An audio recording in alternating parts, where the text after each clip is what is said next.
रसूलों के अमाल 24वां बाब जो 27 आयात पर मुश्तमिल है। 5 दिन के बाद हननिया सरदार काहिन, बाज बुजुर्गों और तरतुलस नाम एक वकील को साथ लेकर वहां आया और उन्होंने हाकिम के सामने पौलुस के खिलाफ फरियाद की। जब वो बुलाया गया तो तरतुलस इल्जाम लगाकर कहने लगा कि आए फेलिक्स बहादुर, चूंकि तेरे वसीले से हम बड़े अमन में हैं और तेरी दूर अंदेशी से इस कौम के फायदे के लिए खराबियों की इस्लाह होती है, हम हर तरह और हर जगह कमाल शुक्रगुजारी के साथ तेरा एहसान मानते हैं, मगर इसलिए कि तुझे ज्यादा तकलीफ ना दूं, मैं तेरी मिन्नत करता हूं कि तू मेहरबानी से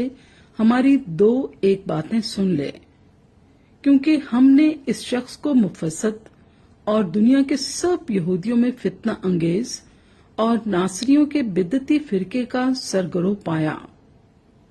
इसने हैकल को नापाक करने की भी कोशिश की थी और हमने इसे पकड़ा और हमने चाहा कि अपनी शरीयत के मुआफिक इसकी अदालत करें,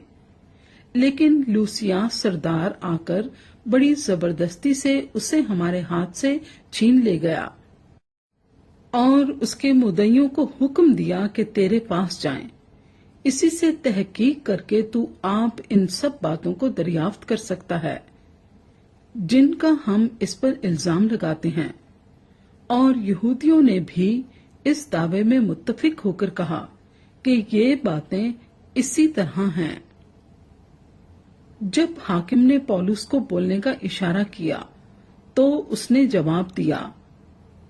चूंकि मैं जानता हूं कि तू बहुत बरसों से इस कौम की अदालत करता है,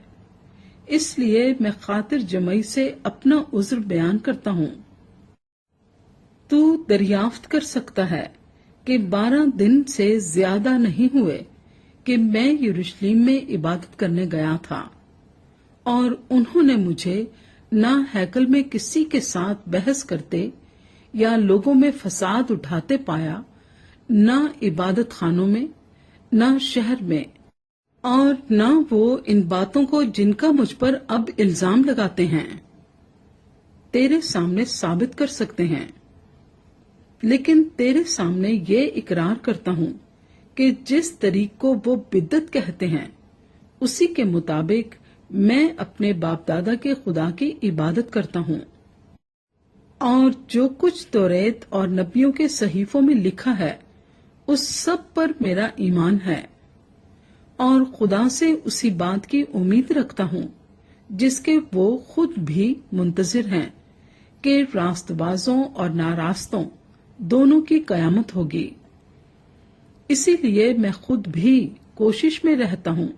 कि खुदा और आदमियों के बाप में मेरा दिल मुझे कभी मलामत ना करे। बहुत बरसों के बाद मैं अपनी कौम को खैरात पहुंचाने और नजरें चढ़ाने आया था। उन्होंने बगैर हंगामे या बलवे के मुझे तहारत की हालत में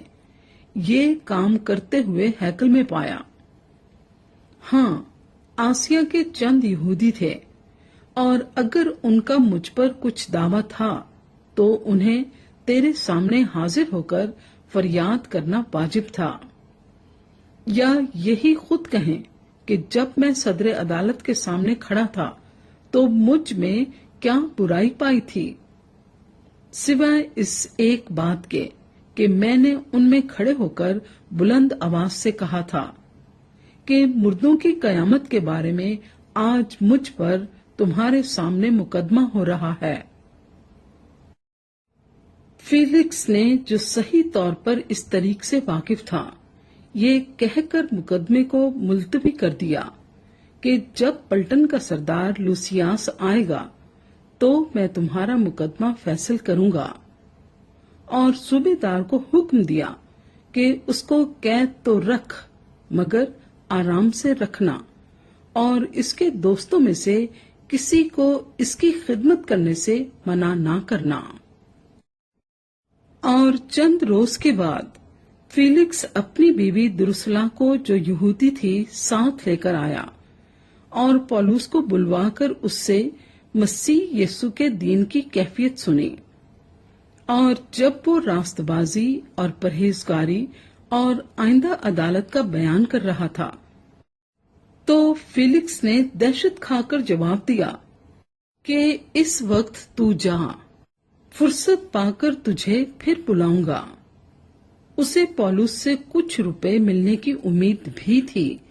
इसलिए उसे और भी बुला बुलाकर उसके साथ गुफ्तगू किया करता था। लेकिन जब 2 बरस गुजर गए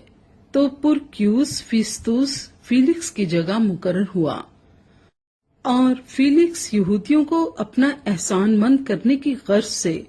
पौलुस को कैद ही में छोड़ गया।